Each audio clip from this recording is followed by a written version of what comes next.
Hi guys, my name is Diego and I am one of the instructors here at the Hit Music Studio. In this video, I would like to help you play the song Jingle Bells from your level 2 piano book. Let's go to a close-up of the piano so we can get started. So as with the other lessons, I like to mention why is this song in your book and why we believe it's important. Of course, it's a Christmas song and not all year is Christmas, but I think it's hard to find songs that have a lot of quarter notes that at the same time are easy to play and that people are familiar with. So one of the reasons that we like this song is because everyone has heard it, so that kind of like helps people play it. So let's start with the right hand, C position, so no movement on the hands. Both hands are going to be in C position. Let me start with just the right hand. Now you're gonna be doing, now E, then E, G, C, D, E. One important thing to mention is Christmas songs tend to be happy. The happy has to do with speed. So we can't really play this super slow. Of course, speed takes time. So I would say speed is the last element to do. You should always practice it first slowly and then try to speed it up. Now, first line, super easy. So I'm gonna go directly and do it with two hands because it's just C's. So C with the first note of every bar.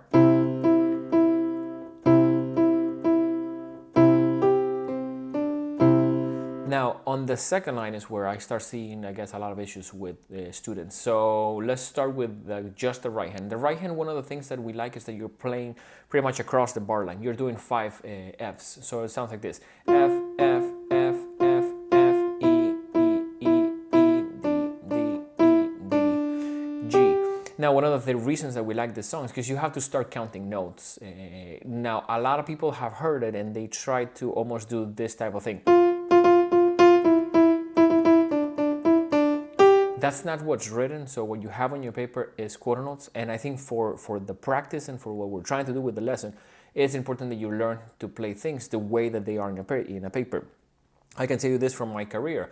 Sometimes you're going to have an artist, you're working for an artist, and the artist may bring a paper, and you have to play what's there. And sometimes people want to hear exactly what they wrote just to see if they like it or not.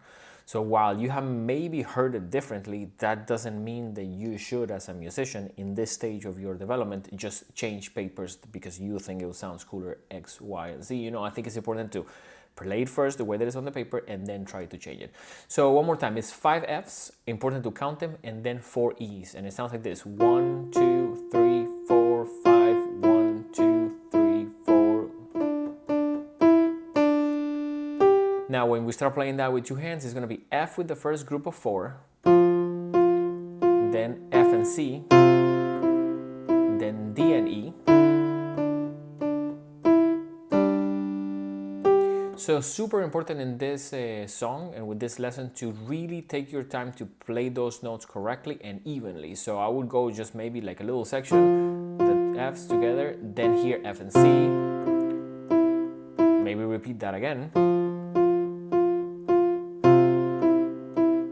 and maybe do the next section, which is D and E, D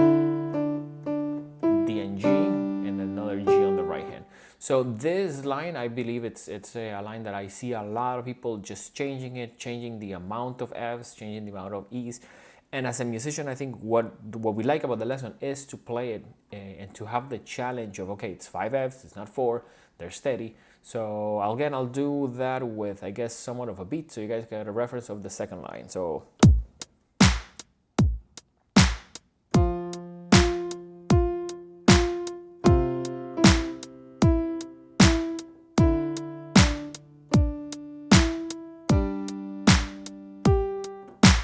now, the good news is, well, that's the second line. Remember, and I like to mention this usually at the beginning of the tutorial, important to stop things. So I go one line at a time or little sections at a time. I think it's important for you to press pause and actually try to play it. This tutorial is not designed for you to watch the whole thing and just kind of like try to see how much you caught. It's actually good to stop it.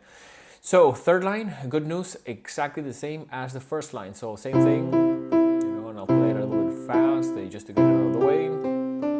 So no changes there. Of course, you should not play one line faster than the other, just to show you guys. And I'll play the whole song at the end so you can kind of like see it with drums.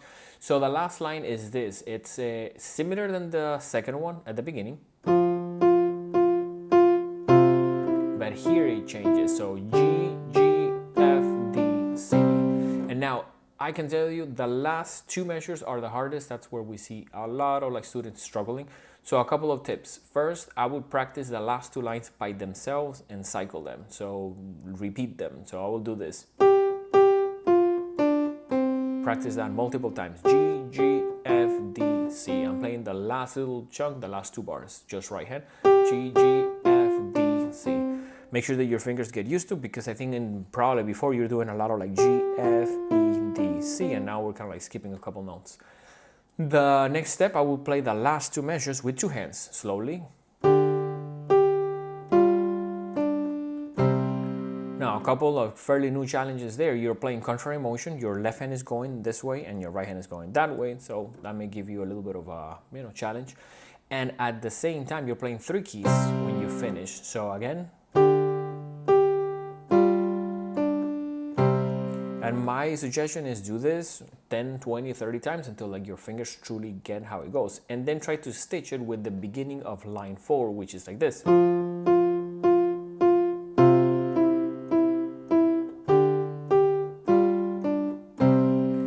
Now, it is very normal, and I like to mention that to my students, it is very normal in music to not play everything the same amount of times. You do need to put more energy in things that are challenging. So it's absolutely normal to sit down and do this for 5 minutes and do it again. And just keep repeating that so your fingers and your mind truly kind of like almost goes through that obstacle, conquers it.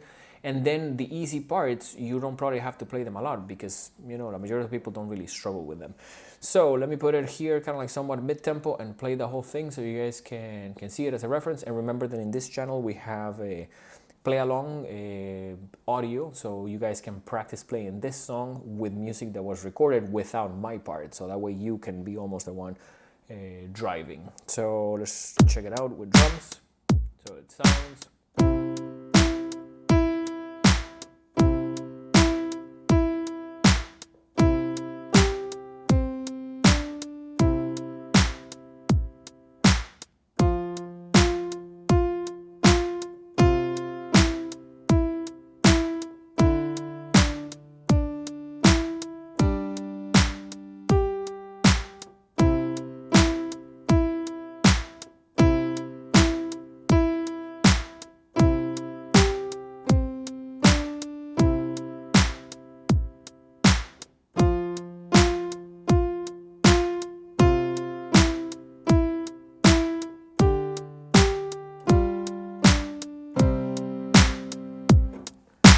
So a couple of final suggestions. Make sure that things go together. You don't want, when keys are supposed to play together, play them together. It's a good exercise, and as part of being a keyboard player that plays accurately, you want your hands to work together. And I guess the last thing that I want to mention with this song is make sure that you don't play the left hand with very short notes. You don't want these either.